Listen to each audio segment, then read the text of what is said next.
Pastor Mike of the Minnesota Reformed Church.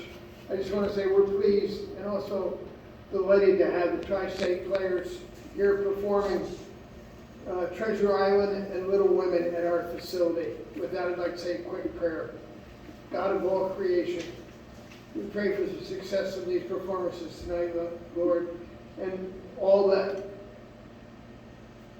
view these performances, Lord, and those who perform in these performances, Lord, would come away refreshed and glad to have seen what they saw and do what they did. Amen. Amen.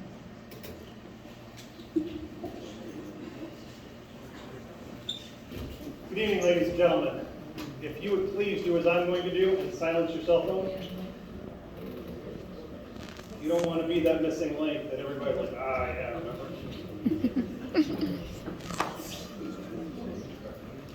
My name is Micah Sweeney, and I'm the director of the Tri-State Players. I thank you very, very much for coming. It's only through the support of the community that we can do things like this. If you would like to take a program with you, you're more than welcome to take a program with you. Please support our advertisers as they make this possible, as well as your tickets themselves. However, if you don't want to keep your program, just leave it on your desk and we'll recycle it. We'll give it a good home the second time around. You're going to witness a radio drama. All right? You're now entering into our radio station set in the 1950s, as you'll see in just a moment. I'm getting a little tongue-tied. It's weird that I get to see everybody. It's my job now to go and turn off the lights. So I thank you very much for coming, and I hope you enjoy the show.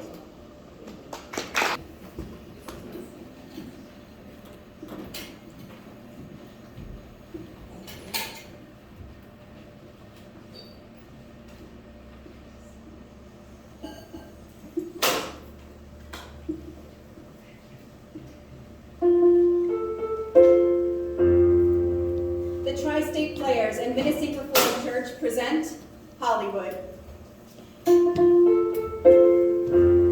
Ladies and gentlemen, the Tri-State Players, in conjunction with Minnesota Reformed Church, brings to you, for your viewing and listening pleasure, our back-to-back radio drama interpretations of Treasure Island and Little Women.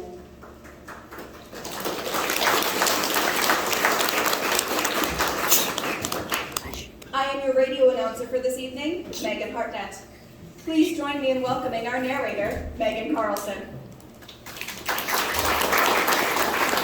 Greetings from the Tri-State Players and Minnesota Reformed Church Pavilion, ladies and gentlemen. If there is anyone in our audience who has not already read Treasure Island by Robert Louis Stevenson, then I envy you for tonight's experience of one of the most famous characters in literature, that fascinating pirate, Long John Silver, and meet young Jim Hawkins, who lived an adventure such as all boys dream about. Treasure Island. We combine them all with our theater craft to bring Treasure Island vividly to life. Before we begin, we really should thank Minnesota Reformed Church for making this occasion possible.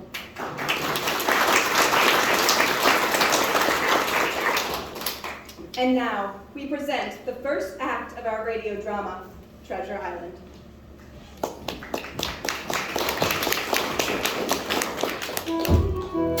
Jim was leaving from London in the morning. His squire, Dr. Livesey, convinced him that his education is in sad need of repair, and that it is time he thought of becoming a gentleman. He was not reluctant to go. It would be a new world for him, where he will learn a great deal. However, he has already learned a great deal, and the thought that he may forget the past haunts him. The high adventure of his boyhood urged him to keep a journal. On the one hand, it was a needless labor, for how could he ever forget Long John Silver and the voyage of the Hispaniola?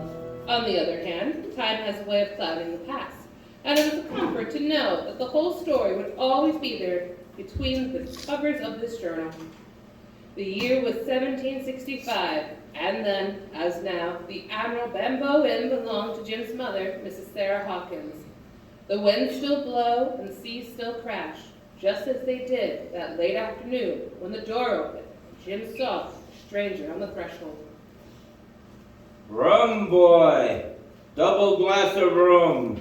Yes, sir. Rum, sir. This be a quiet cove for certain. Much company make? No, sir. Not much, sir. Aye, Who would be the owner here? My mother. She's gone into town. Oh, so you be all alone, mate. What be your name? Jim Hawkins, sir. Tell me, Jim, ever see a seafaring man in this here grog shop by the name of Bones? Captain William Bones? Bones, sir? No matter, me boy, no matter. Just fill up me glass. The visitor was the pirate known as Black Dog. He drank, threw Jim a coin, and then left the inn. When Jim was sure Black Dog was gone, he dashed up the stairs where Captain Billy Bones was lodged. And then he asked for you, sir, by name, Captain Billy Bones. What sort of man, Jim? Was it a one-legged man? No, sir, but he had a terrible scar. A scar on his face. Black Dog. When you sees Black Dog, boy, you can be sure the man with the one leg ain't far off. Wrong, Jim. Fetch me wrong. But I can't. I promised Dr. Livesey. Come on, boy, I said run. But you know what he told you. He said it would kill you.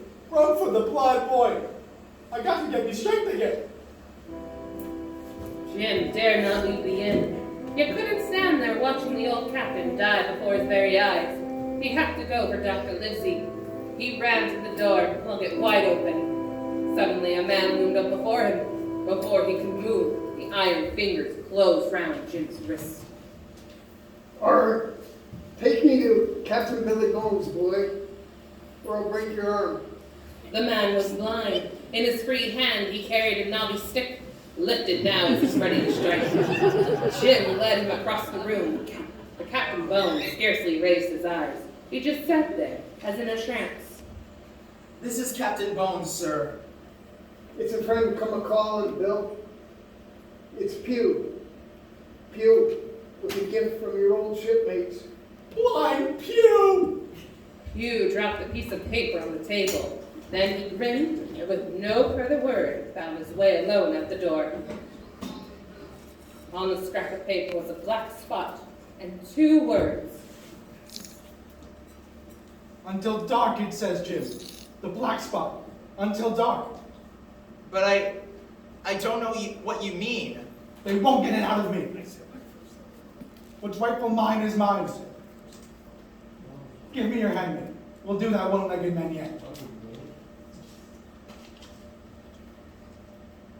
Shaking and gasping, he opened an old sea chest. Then, with a knife, he slit the lining of the cover. From it, he took a map. He staggered back to the stairs, but never reached them. Captain! I'm done, young Jim. Bring help, boy. Yes, sir. Right away. Wait, take them out. Keep them out. They may be back for it before you are. But not a word about it, and I go shares with you. Yes, sir. Skip now, matey, and fast. It was dark when Jim returned to the inn with Squire Trelawney and Dr. Livesey. The place had been ransacked. They found Captain Bones on the stairs. He was dead. Well, Lindsay, what's your verdict? He wasn't killed, Squire. He was killed by either shot or robbed. I wonder what those rascals wanted with him. I think I can tell you, sir, now that he's dead. It was this, sir. Oh, bless my soldier, it's just a map. Odds my life. Look what it says, Doctor. Flint's map. Flint? Flint the pirates? Where did you come by this, Jim? He gave it to me, sir. He said we'd share. Share? Share what? Pirate treasure, Lindsay. Flint's gold. Oh, come now, Squire. Oh, everybody knows the ships that he's plundered. But our departed friend here knew where the treasure was hid. So that's what those scoundrels wanted. The map of Treasure Island. Ho, young Hawkins, you're a trump. You will share. Read this, Jim. Spyglass Hill, it says. Due north-northeast to the foot of Finger Tree Trunk. Thence 2 cables south, Oh, go on, man, go on. then bearing south-southeast to the base of the White Crag. Thence 10 paces south, a chest of 700,000 pounds. Bless my soul, bless my soul. With favorable winds and clues like this, we'll have Flint's gold within the year. And the two of you are coming with me. I'll need a bit of a ship and get a crew. And what else? Speak for yourself, Squire. I have nautical practice. Hang your practice. Do you think I'd go to sea without a ship's doctor? Furthermore, you assume this map is authentic. Assume, do I? Then what did those ruffians you want with here? And why is Captain Bones dead? Oh, tell the truth, Lindsay. You're frightened. Scared as a little rat. There's only one man I'm afraid of. Oh, name him. It's you. You can't keep your mouth shut. Last year, I'll be as silent as a grave. And I'm up for Bristol in the morning. You know, Jim, I believe he means it. Oh, I'll find us a ship in Bristol, and then you two can join me. Oh, you'll make a famous cabin boy, Jim. I'll be sure of that. His mother might have something to say about that, Squire. She'd listen to you, sir, if she knew you were going. Of course he's going. I bet my wig on it. Squire Trelawney kept his way. Of course they come. Jim was filled with the delirium of joy when he found himself many days later on the wharves of Bristol. At his side was Dr. Livesey, and standing before us with all the breaths of the Lord Admiral himself, Squire Trelawney. Well, we're here, Squire. Fools that we are. Look out over the bay. There she rides, gentlemen. A ship? You got a ship? Remast, square rig, with the name Hispaniola. Hispaniola. When we go aboard. Oh, you'll have to talk to Captain Smollett about that. 5 days he's been selecting a crew. 5 days! Outrageous, eh? When I threatened to step in, he told me to hire the cook. So by Jove, I did. Chef from Paris, I presume. Oh, none of your little jokes, Lindsay. Fellow by the name of Long John Silver. And I didn't waste any good time going through his credentials. All I needed was a taste of his ham and his lucky eggs. Well, that's his tavern over yonder. The Spyglass Inn. Come, Lindsay, and judge for yourself. It was then Jim had his first sight of Long John Silver, a great bulk of a man, brown and leathery from years at sea. But he did not walk as sailors walk, and he soon saw why. His right leg was gone. He walked on a peg with a crutch, and suddenly he heard the voice of Captain Bones again. What sort of man, Jim? Was it a one-legged man? But Jim's fears were immediate. They were quickly dispelled in the cheery greeting and the friendly manner of Long John Silver. Top of the morning to you, gentlemen. Sit ye down if you kindly will. For you, Squire, kidney pie, piping hot. And this be for you, Squire. You know my Dr. name? Livesey. Yes, eat your food, go on. You know my name? Aye, sir. Squires told me that much about the two of you. Comes naturally, too. And this'll be young Master Hawkins. Yes, sir. Hawkins. Proper seafaring name it is. You run a tight ship, my man. Not many times I see fruit in the tavern. Ah, 'tis a rule of health, which same I learned while sailing under the immortal Stanley. Lord rest his soul. Did you hear that? Under Admiral Stanley. Ah, you take after the Admiral yourself, Squire. Oh. I've noticed it afore, too. Wouldn't surprise me none to hear you say, "Heave up the anchor, lads, we sails on the hour." Yes, but we can't sail without a crew, Mr. Silver. You would think there was an honest seaman in all of Bristol. I begs to differ, sir. Why, there's a whole cargo of me old shipmates becalmed right here in town, sir. Sound men inside, your honor, if some were scarred in the services of England, and them with no pensions, neither. Well, could they be had on short notice? Say, 20 of them. Aye, sir. But they not be pretty enough for the modern taste, sir. And just what does that mean? It means that the beauty of their youth is faded, in the giving of themselves to their king and country. Oh, appearances be hanged. Bring me a crew come sundown, and I, for one, will be much obliged. But I will say this. I know every seaman in these here parts like the palm of his hand. Excuse me, Mr. Silver, Yes, my lad. did you ever know Captain Billy Bones? Bones. Billy Bones. What ship did he sail on, matey? He was a pirate, I think. Ah, Lord love you, lad. Them as sailed under the Admiral had no speaking acquaintance with pirates. Just look at the lad, Squire and Doctor, sir. The spitting image of myself when I was his age. Head full of pirates. That'll find that the sea be mostly hard work, and the greatest satisfaction a man gets by doing his duty. Now, begging your pardon, sirs, I suggest you fill up while the victuals is still hot. And there was no doubt about it. Long John Silver was the finest cook who ever sailed the seas. When the meal was over, the squire was all for taking us aboard the Hispaniola. But Mr. Silver had a different thought. I've been thinking, Squire, sir. Could you spare me the services of young Master Hawkins, just for the night? Oh, what on earth for? I've got my hands full getting the inn shipshape for the new owner, sir. And there's the crew you've asked me to round up. Oh, yes, yes. So, play good lad, Jim, and lend him a hand.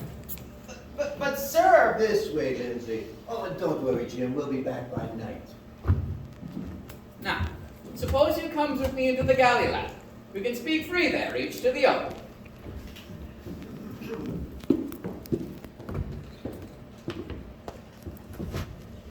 Pieces of 8. Pieces of 8.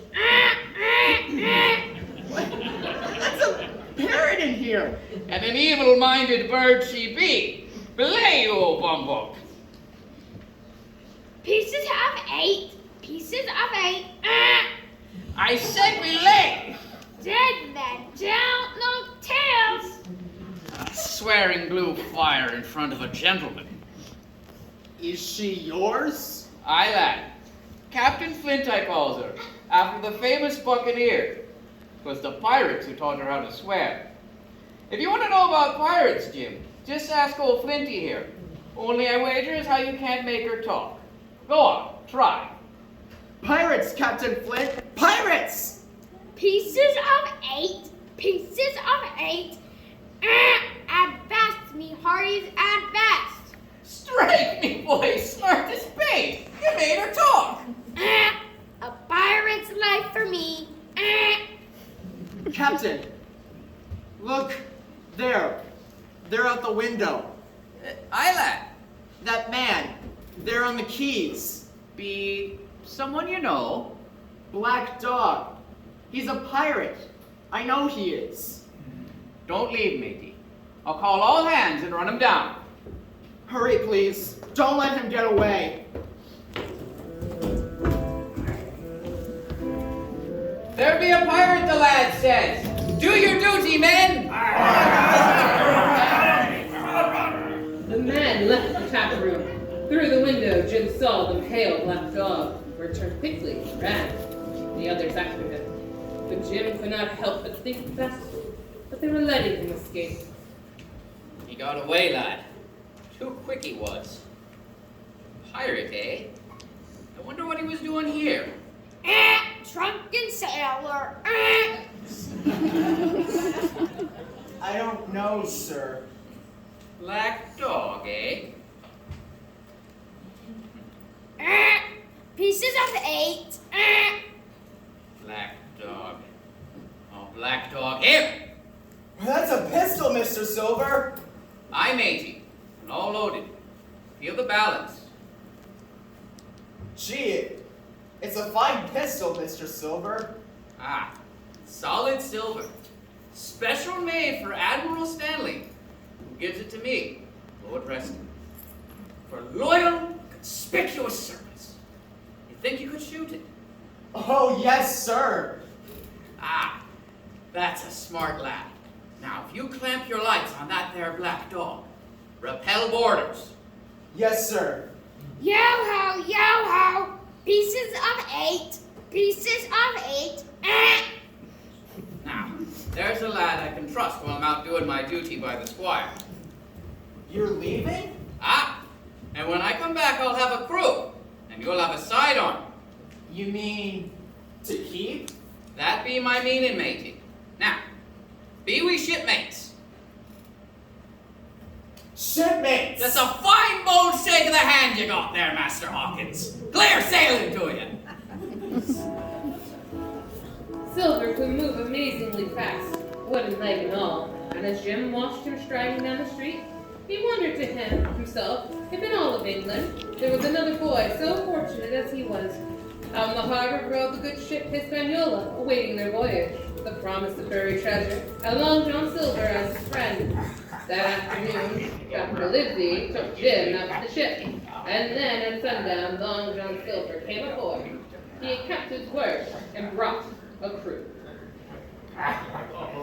Now, they ain't rich, but they knows the sea. Line up, chums, so his honor can look you over. Oh, they were an ugly lot, all right. Captain Smollett wanted no part of them. But the squire insisted, and every man of them was signed aboard. And then the captain asked the squire, Dr. Livesey, to step into his cabin. I'll speak plain, gentlemen. I don't like this cruise, and I don't like the look of those men. Well, perhaps you don't like your employer either, sir. We need trustworthy crew, not one recruited out of the muck by a ship's cook. The ship's cook was acting under my orders. And is the ship's cook responsible for the ship's safety? Well, Now, Captain Small, sir, we're all concerned about the ship's safety. Now, what do you propose? The whereabouts of any treasure map to be kept strictly secret, even from myself and my mate, Mr. Arrow. The firearms removed from the forward hold and stored aft, here. Surely you don't expect a mutiny. If I did, I wouldn't put out to sea at all. Oh, Well, Squire Trelawney? well, anything if it would just get us out to sea. Agreed then. You'll find, gentlemen, that I'll do my duty. I can vouch also for my mate, Mr. Arrow, and the 5 men in the crew I had previously signed. But when can we sail? We should be ready by midnight. Oh, jolly good. Come, Livesey.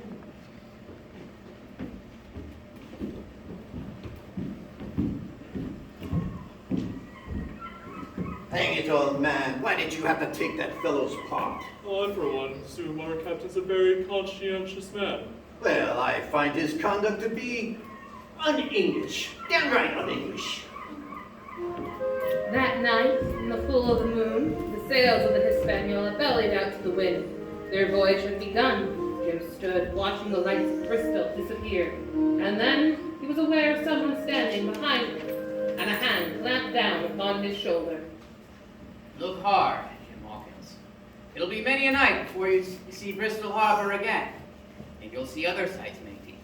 Things you'll never forget, as long as you be alive.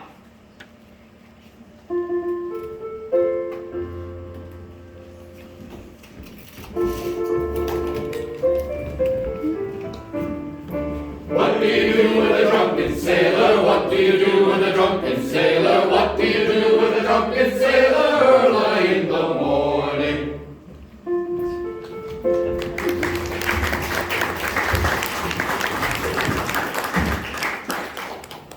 In just a few moments, our stars will return with Act 2 of Treasure Island. But first, listen.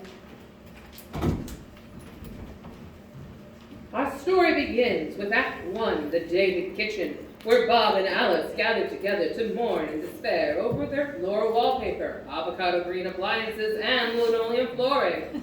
Honey, have you seen this kitchen? It's like a time machine back to the Stone Age. I know, Bob. It's like our kitchen is stuck in a bad flashback. We need to do something about this pronto. Our story continues with Act 2, the bathroom blues, where Carol and Dave lament over their bathroom decked with pink tiles, sunken bathtub, and stained sink. This bathroom is giving me the creeps. I feel like I'm in an old detective movie. Yeah, and I keep waiting for Humphrey Bogart to walk in any minute now. Carol, Dave, Bob, and Alice, the expert team at Thompson Stone Complete Kitchen and Bath, led by experienced designers, will guide you through the process of remodeling and creating your dream space. And now for Act 3, the transformation. Alice, look at this. It's like we moved into a whole new house. Wow, I love it. I never want to leave this kitchen now. Dave, you won't believe it. It's like a spa in there. This is amazing. I might just take my next vacation in our bathroom. From custom kitchen and bath designs to stunning exterior stone installation. Thompson Stone, complete kitchen and bath. Here's to Thompson Stone and complete kitchen and bath. Thanks for turning our house into a home. Cheers. I can't wait to show off our new kitchen at the next neighborhood barbecue. And our bathroom. I might start charging admission, it's so gorgeous. From custom kitchen and bath designs to stunning exterior stone installations, we have the highest quality natural stone to create a space that's both beautiful and functional, inside and out. Thompson Stone, complete kitchen and bath. 973-293-7237 at 3 Myrtle Drive, Montague, New Jersey. That's Thompson Stone, complete kitchen and bath, making homes beautiful, one room at a time.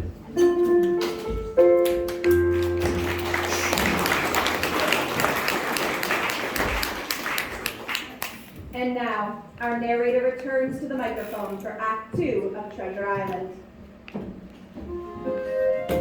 They've been at sea for almost a month without incident, until one afternoon Captain Smollett had reason to call all hands on deck.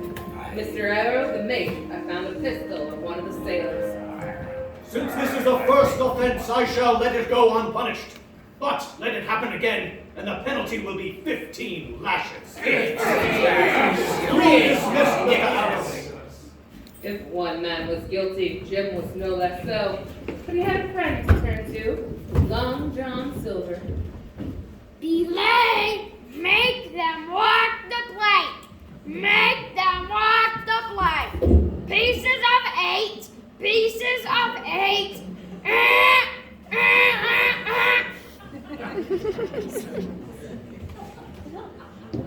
So, I'll have to turn in my pistol too, won't I? Here now, Jim. It'd go hard with Long John if he was to turn it in now. But why? Well, here's the captain with a suspicious turn of mind. And here I am handing out firearms to a able-bodied seaman like yourself. I do no harm with it. Would you keep it out of sight? Oh yes, always. And you ain't giving it a rum drinking, are you? Oh, no, sir. Or quarrels, neither. My advice to you, Jim Hawkins, is keep the pistol. And no harm to nobody. Whatever you say, I'll do. Thank you, lad. Thank you.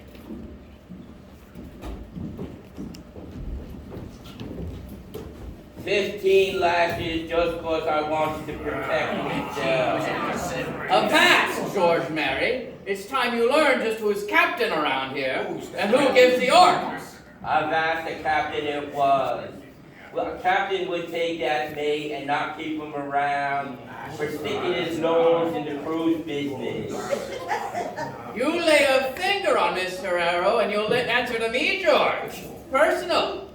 Mr. Arrow be a friend of Long John Silver, and I plans to take care of him. Be that clear to you, mates? They'll obey you, John. Even before Mr. Arrow, I guess. You and me work for a salt mate. We'd think of something to sweeten Mr. Arrow's disposition, like something special for his supper. A plum pudding for a cold and stormy night. Stormy night? She's clouding up, Jim. Well, rock proper come evening. Only plum duff ain't any better than bilge water without rum. Can't you get rum for cooking? And have captain suspect me of sneaking double cross. Then why don't I ask Squire for some? Without the captain knowing. I'm sure I could. You're a good un, Jim. Strike me, boy, smart as paint, just like I knew from the start. Get the rum, boy, bring it here. They ran into bad weather that night, just as Long John said they would. The crew and the crew's quarters were slow to change watch. Mr. Arrow came below and roused them out. Starboard, watch on deck. No. Watch on deck. That's a sign. A moment of your time, Mr. Arrow. Well, Sit with me in the galley. Plum pudding, made special for you. I'm obliged, Mr. Silver. And this bottle is what gives it its flavor. Half full it is. So sweeten it, sir. To suit your taste. Aye, sir. To suit your taste. The bottle of rum was empty when Mr. Arrow went up on deck. By morning, the storm was over. It was Squire Trelawney who told Jim the news. A tragedy, Jim. A tragedy. A great tragedy. Squire, what happened? Mr. Arrow, last night in a storm, apparently was washed overboard. The Hispaniola sailed on, and even Captain Smollett began to wonder if this long voyage would ever end. It was the sailor named Gray, one of the 6 recruited by Smollett, who gave hope. Don't fret, boy. We'll sight land soon. The signs have come. What signs, Mr. Gray? For one thing, the crew's turned quarrelsome. And then the beer's all gone. The water kegs crawling. Sure signs, boy, of a landfall. There's still some apples left in the barrel. Well, when the last one's ate, we'll sight land for sure. Then I'm going below and eat them all. Jim went below to the apple barrel. It was a huge barrel, and being almost empty, he found he had to climb in to get a few apples that were left. A moment later, he heard voices. The crew. And among them, Long John Silver. Make them walk the plank. Make them walk the plank. Pieces of 8. Pieces of 8. So, you've got something to say, Mr. Merry. What are your evil thoughts? I say we can take the ship right now. What are we waiting for? Aye, since me and Hans joined you, the only ones on the captain's side is Gray, Joyce, and Hunter. I say we cut their throats. And I say there'll be no killing till I gives the word. Ah, you're growing soft, John. When we was with Flint, you was all cut and ripped. Why, you knotheads! Who got rid of Mr. Arrow so quiet, no one even suspected? Not even Jim, who brought me the rum for the job. And who'll get you the armaments the same way when the time comes? All we want to know is what we're waiting for. We're waiting while a first-class navigator like Captain Smollett sails this here bumboat to our destination. We can steer a course, but who's to charge one? Such being the case, you wait till I gives the signal. I eatin' hard-tack grog while them there in cabins has meat and wine and rum. When a thirst be upon you, Mr. Merry, bite into an apple real savage. I've a mind to chew one now myself. There be the barrel, John, but you reach for him now. There's no need for that. You just takes a knife and plucks it out. Hans slipped his knife out of the sheath, the blade poised over Jim, but it never descended. On deck, Mr. Gray had sighted land. Land ho! Land ho! Jim climbed, shaking from the barrel, and ran to Captain Smollett's cabin. To him, the squire, to Dr. Livesey, he told what he had overheard. Long John Silver, I just can't believe it. His loyalty was never questioned. Captain Smollett, I was a fool. No more than I, Squire. Well, it appears there are precious few of us now. I make it 8 of us against 20 of them. You forget John Hopkins, sir. 9 of us then. We have the firearms. Can we rush them? That's my plan once we get them ashore. As I see it, they'll not make their move until we've found the treasure. Meanwhile, give them no cause for alarm. Jim, you brought us this warning. Can you do it a second time? Jim, can you do this? Can you stay friends with Silver? Stay friends? Well, with him? Well, can you, boy? Yes, sir. I'll stay friends with him. Good lad. Well, I'd best call all hands and see about an anchorage.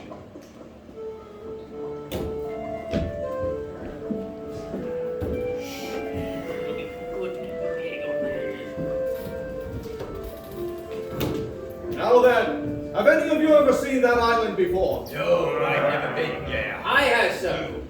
I was cook once on a trader as wandered here. Do you remember the anchorage, Mr. Silver? Yonder, sir. There in that inlet. You give me a strong pull with the longboat, and I'll guide us in like a lamb. Good. Prepare to drop anchor and lower the longboat. Any questions?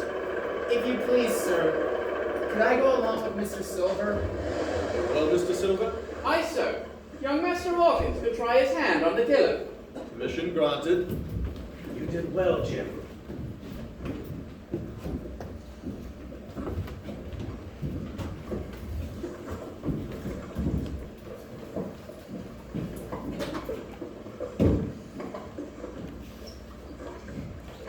What did he mean by guiding the ship? The longboat will tow us into anchorage. Silver will need most of the crew to man the oars. Those that remain aboard ship will be our prisoners. But what if they rush us first? That, Squire, is the chance we'll have to take. Find Silver, Jim. Stay close to him, boy, and good night. Yes, sir. An hour later, the longboat was in the water, pulling the Hispaniola closer and closer to shore. Whenever he could, Jim looked behind, trying to catch a glimpse of what was going on aboard. The man at the tiller, Master Hawkins, keeps his eye on the shore. Yes, sir. Put your backs into it, you lovers. Lift your oars! Drop anchor, Captain, sir! This here's your spot! The anchor splashed behind them, followed almost at once by shouts of warning from Captain Smollett. On your guard, men! They're drawing knives! What's he yelling about? That fool George Merry didn't wait for me signal. Bolt for shore, lads, we're in for it now! Turn about and pull alongside! Turn about or I'll shoot! With young Master Hawkins at my side, you fire that musket and I'll slit his throat. You fool! You blundering squid, George Merry! Can you hear me? I hears ya. That was just shots fired by Smollett firing a warm. Then lie low till a drinky be made. You dare hold that boy and I'll have you! Begging your pardon, Smollett, sir. I ain't finished with what I got to say. I give you 1 hour to send a boat ashore with Flint's map and give yourselves up to Mr. Merry. So be it, if you want to see young Master Hawkins alive. Do what he says, Jim. We'll save you! Now, it's a good thing to come along with old Longshot, matey. Otherwise, he'd have nothing to bargain with. Let go of me! Well, don't take it so hard, lad. See? I even puts my knife away. Hey, come back here, you! After him, you swabs! Jim jumped into the shallow water and struggled from shore. It was heavily wooded beyond the beach, and he didn't know how long he could elude them. They crashed through the brush, giving chase. Gradually, the sound of pursuers grew distant. They gone inland, and later a wisp of far-off smoke revealed they were making camp. As Jim turned to the shore, something sprang at him from the bushes. It was a figure out of a nightmare. Jim drew the pistol Silver had given him, when all of a sudden... No! Don't shoot! Don't! I'm Paul Ben Gunn, I am. You know how I'm a Paul Ben Gunn. Gunn barely resembled a human. He was scrawny, long-haired and bearded, with bones covered with pieces of tattered canvas. He was on his knees now, imploring. It's just me, Paul Ben Gunn. I haven't spoken to a Christian these 5 years now. 5 years? Were you shipwrecked? Anyway, Guru, tell me, that ship. Would that be Flint's ship? No. Flint's dead. But I see his men. I see them come ashore. Some of them are Flint's men, but they got aboard by trickery. Aye, and down among them, the man with one leg. Long John Silver. And I hate him. Oh, he's come back. The mosquito's dead. It was him that moved me. Put me on attack now, Ringmaster. Well, if you could help me row a longboat. Don't, says you. Ben Gunn's your man, says I. What might you call yourself, mate? Jim. Well, Jim, you just follow Ben Gunn.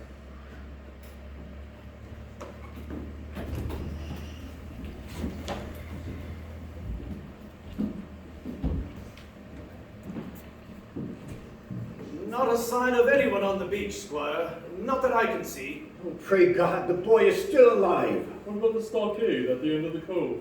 It appears empty. And without arms, I'm sure those cutthroats went inland.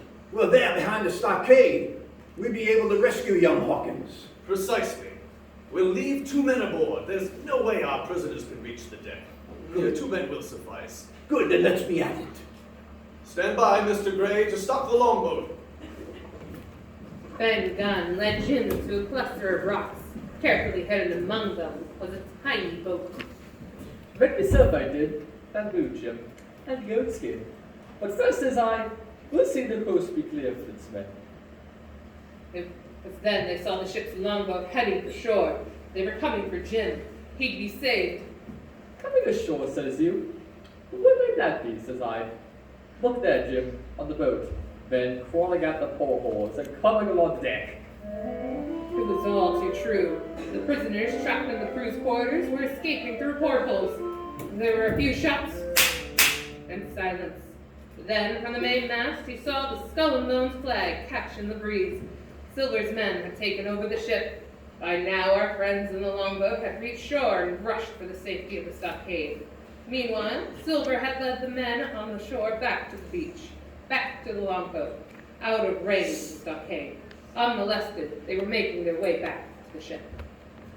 Now, they'll get the guns and the ammunition and the food, everything but the map. Map, says you? What map? Never mind. Come on, Ben Gunn. No. My friends won't harm you, I promise. If your captain wants to see Ben Gunn, tell him to come at night, alone, from Spyglass Hill. And tell him this: as them as finds can hide, them as hides can find. In the stockade, Jim was welcome as one returned from the dead. He told them at once of his meeting with Ben Gunn. Well, what's your opinion, Jim? Is this creature sane? I think he is, Squire. Well, why did he want to meet you in the dark, Captain Smollett? Safety, of course. And right now, we may expect visitors ourselves. They're coming from the ship, Captain. Aye, the longboat's full of them. Jim, can you load a gun? Yes, sir. I think so. Well, let them come. We'll be ready for them, by Jove. There's Silver, sir, with a flag of truce. Truce, eh? I'll see what he wants. Take your positions, men. Open the gate, Mr. Gray. Aye, sir. Now close it. And shoot with the first false move. Flag of truce, Captain, sir. Flag of truce. What does that mean, Mr. Silver? Captain Silver, to come aboard, sir, and make terms. Captain Silver? Who's he? He's me, sir. Those 4 lads yonder have chose me captain, sir, after your desertion of the ship. Well, stay under cover, lads, and wait for my signal. Open the gate, Mr. Gray. You'll have patience, captain, sir, seeing as I make you weigh on but 1 pin and a crutch. Aye, and a sweet pretty place you got here. And look, there's me matey, there's Jim. How are you doing, lad?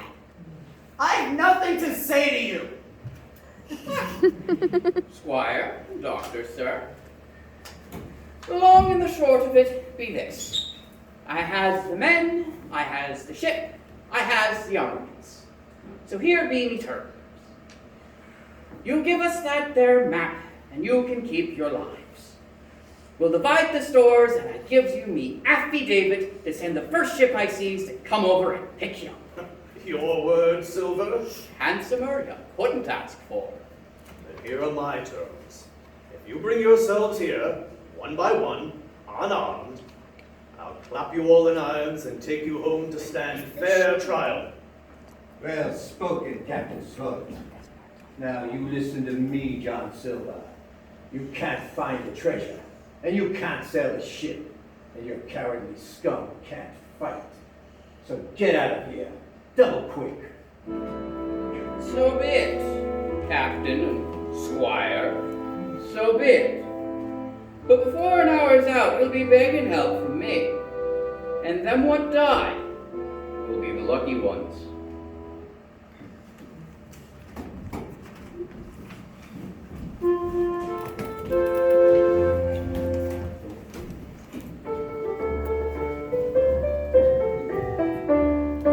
Way hey up she rises, way hey up she rises, way hey up she rises early in the morning.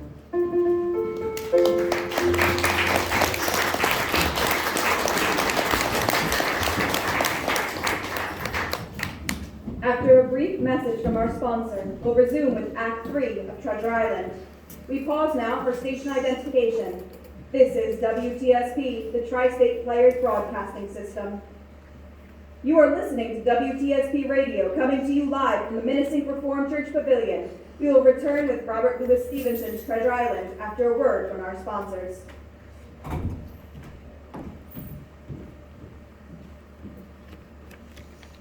I'm sorry I was late tonight. I think my car is on its last leg. I had to drive like an old maid getting here. Been making one heck of a racket. Noises you wouldn't believe unless you heard them. Well, then bring them to Scotty's Automotive in Montague. Scotty's Automotive in Montague? Yes, I had mine serviced there just last month. And boy, oh boy, let me tell you, Scotty made the whole process so easy. Car troubles are never easy. Exactly, which is why I was pleasantly surprised by the whole experience. They offer repairs on domestic cars and cars that come all the way from Asia. Far out. I can't believe I just said that.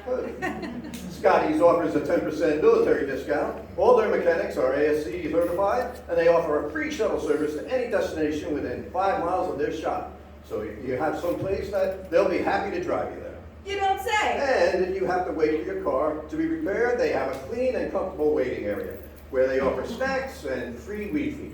Wait, what's Wi-Fi? I don't know, but it's free. We now return you to the Tri-State Players, Treasure Island.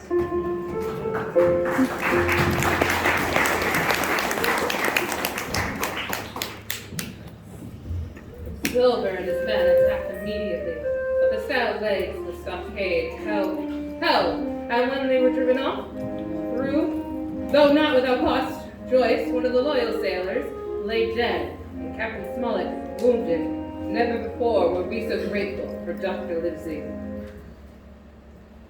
The captain's asleep. He'll be all right in a few days. Do you think they'll attack again tonight, sir? I don't know. Hard to foresee the end of this. That's sure enough, Jim. That's why I want you to have the map. It's yours by right, you know. If that's your wish, Squire. And if worse comes to worse, don't hesitate to buy your life with it. But they won't chase us out of here in a hurry. Well, they might not even have to try, Squire. What? What's that? Well, with the high tide, they could take the ship in closer. And once within cannon range, well, they could just level us. Oh, so they could. If John Silver thinks of it, blast him. And they've got all the boats. Otherwise, I'd go into the ship and cut the anchor rope. But if we can't stay here in the stockade... Jim, you spoke of a Ben Gunn in the meeting tonight. Perhaps he knows of a place to hide. I'm sure he does, sir. I'm sure he does. Then I'll look for Ben Gunn within the hour. But Jim had his own plan. Under the cover of darkness, he slipped, unnoticed, from the stockade, reached the rocks where Ben Gunn kept his little boat. In his belt was a knife. He paddled silently out to the Hispaniola, lined the deck, cut the rope.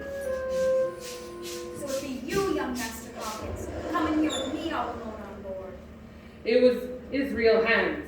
Jim struggled with every ounce of strength and broke away, but as he did, the map of Treasure Island fell from his shirt. Flint's map. So it was you what had it. Jim grabbed it from the deck and leapt for the rigging. He climbed higher and higher, but Hands was right behind him. When he could go no further, Jim drew the pistol from his pocket. Stay where you are, Mr. Hands. So you got a pistol, Master. Go down to the deck. Just like Silver said. Smart as paint. Coming here with me all alone on board. One more step, Mr. Hands, and I'll blow your brains out. No, matey. Suddenly, he grabbed his knife and threw it, but there was a great burst of pain as it pinned Jim's shoulder to the mast. But he pulled the trigger, and the body of his real hands hurtled into the sea.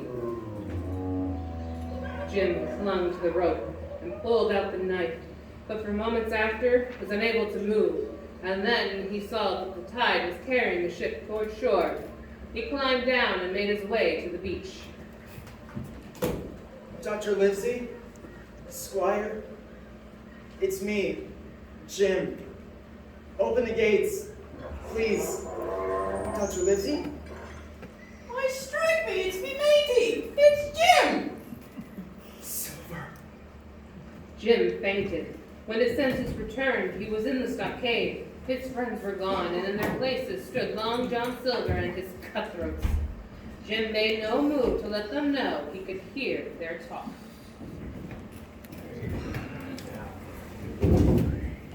Now he's been bleeding bad. Someone picked him, for certain. Save me from cutting his throat, the little squab. Avast, George Marion! Stand clear! Avast it is. Avast it is. It is it? Yes. We take some steel to show Master Hawkins what side he be on. And I could name a few others as well. So, you think you'll be the captain around here, eh, George? A captain would lay a slight more confidence in his crew that would allow him to decide the fate of their enemy prisoners. Are you thick-headed swab? With Jim Badbert, they'll part with the map to save his life. We'll hoist another flag of truce and hail that doctor. Afore we take any more of your orders, we lay our claim to council. And have your counsel and be hanged.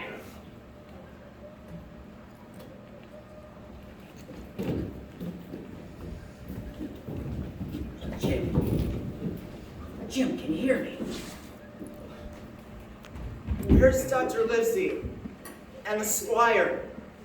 Give us a slip, lad. During the night.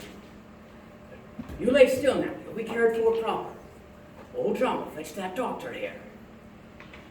And then, lacking a leg as he did, Long John Silver climbed with great labor to the top of the stockade, hung a flag of truce, and shouted to Dr. Livesey.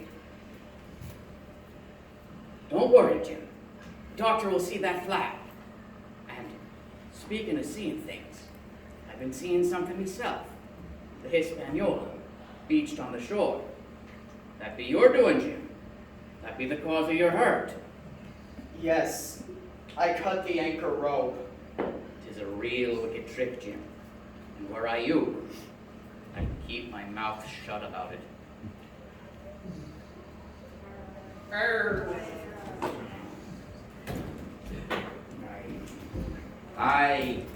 We finished our council, Mr. Silver. This here be for you. A piece of paper, is it? With a black spot on it. And the word depose. Wrote very pretty, George. We're choosing a new captain, and should they vote me in, I'll see. There'll be no voting until the map be found. Silver? Silver? Hey, it's the doctor. It's him, the doctor. He's seen the flag. And lay to, all of you. Now, Jim, if I set you out yonder, do you give me your affidavit not to slip cable?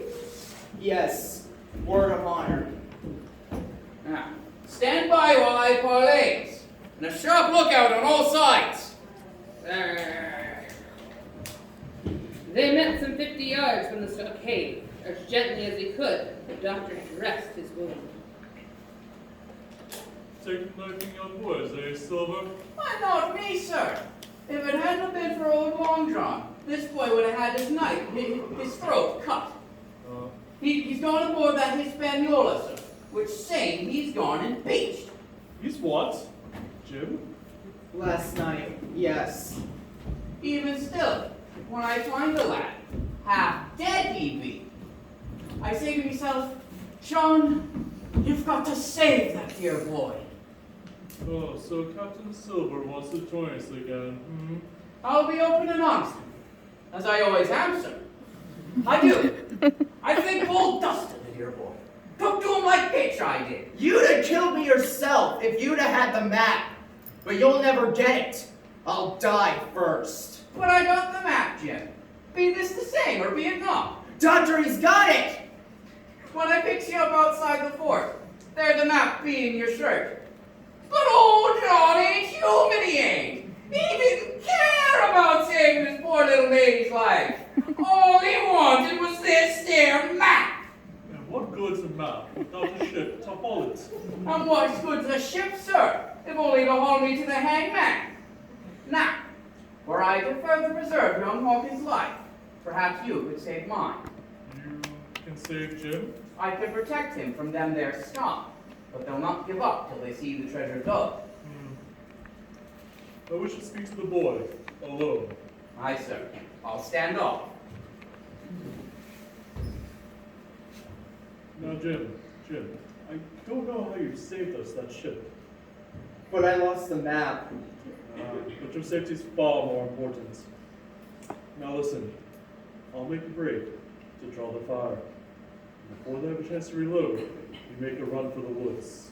The woods, sir? Yes, we're here with Ben Gunn. He knows a dozen hiding places. No! No, I can't.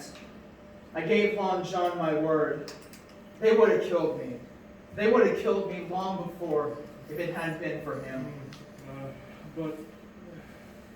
I guess you're right. All right, Silva. Aye, sir. You stay by this boy's side. If we make it out if you're alive, I'll make sure you do the same. You couldn't say more, was you me own mother. Heaven forbid. Good luck, Jim. Back in the stockade, Long John Silver told the men he had just got the map from Dr. Lindsay.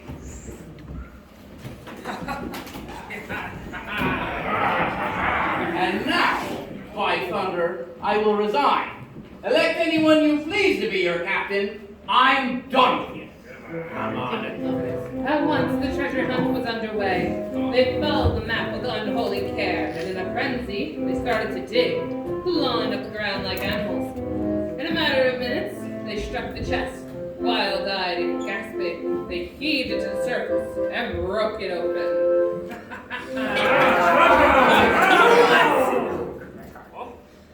Empty! It's gone! The treasure's gone! And why for trouble? Look! One dirty guinea, and that's all.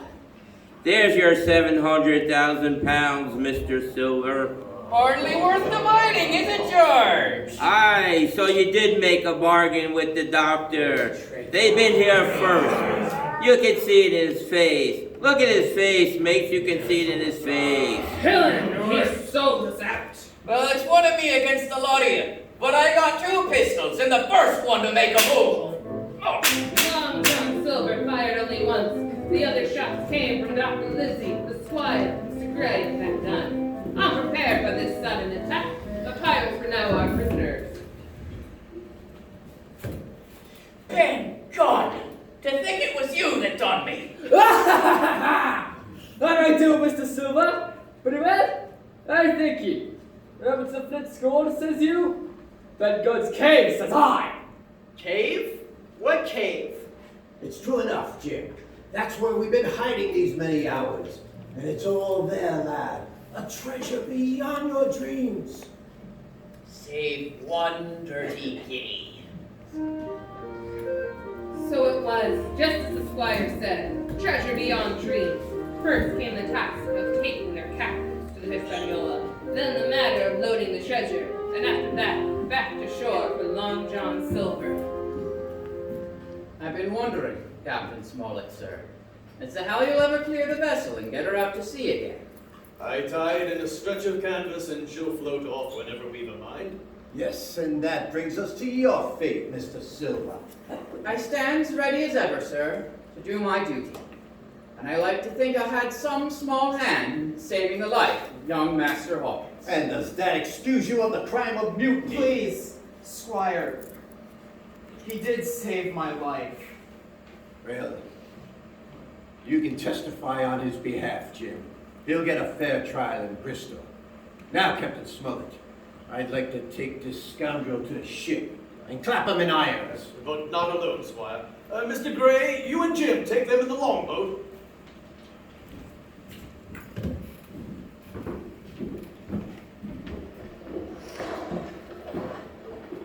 Keep your hands where I can see them, Mr. Silver. None of your monkey shines, mind you. Would you permit a word, sir? With me? Talk your fool head off for all I care. Thank you kindly, sir. Thank you.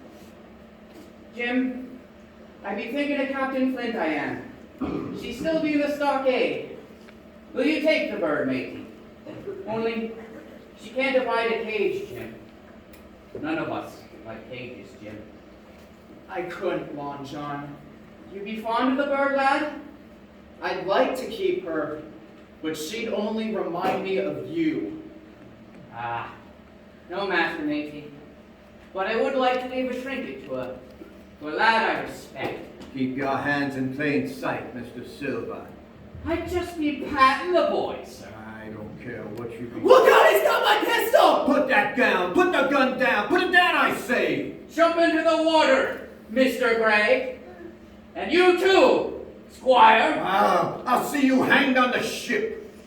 Begging your pardon, sir, but I'll be borrowing this here longboat. So jump and swim for it. Oh, you monster! How can I swim the shore? Spread your blubber. Maybe if you can float. As for you, Jim. I'll jump. You don't have to tell me what to do. Belay now. Can't row and steer both. So I'm asking you to set me a true course for the channel, and I'll set you off on yon piece of rock. And if I don't? It'll be the last thing I ever ask of you, mate. Jim took the tiller and sat in silence, as Silver rowed desperately. There was a narrow channel. Finally, he saw his chance. Jim yanked the tiller and drove the boat into a sandbar. You put us on the bar. Climb over and shove me off. I'll take no orders from you. And you can't do it yourself, can you? Not with one leg. Climb over and shove me off, or by the powers, I'll crack your neck. They're coming after me in the other longboat. And they'll take you. And they'll hang you for your crimes. They'll take you to Bristol and... They can't hang you, John. Jim, my boy. Jim. That's it, lad. Shove her nose out. I should have known you'd have never let them hang your old shipmate. I'll hoist a bit of sail out yonder. I'll make it safe enough. Good luck, lad. Clear sailing to you. He was well out in open water when the squire and Dr. Livesey reached the sandbar. He got away, Squire. Oh, well, the sharks will do him in yet. Master, I'm as wet as a herring. Lost him indeed, Squire. But I can almost put it to my heart to hope that he makes it. He will, sir. I know he will.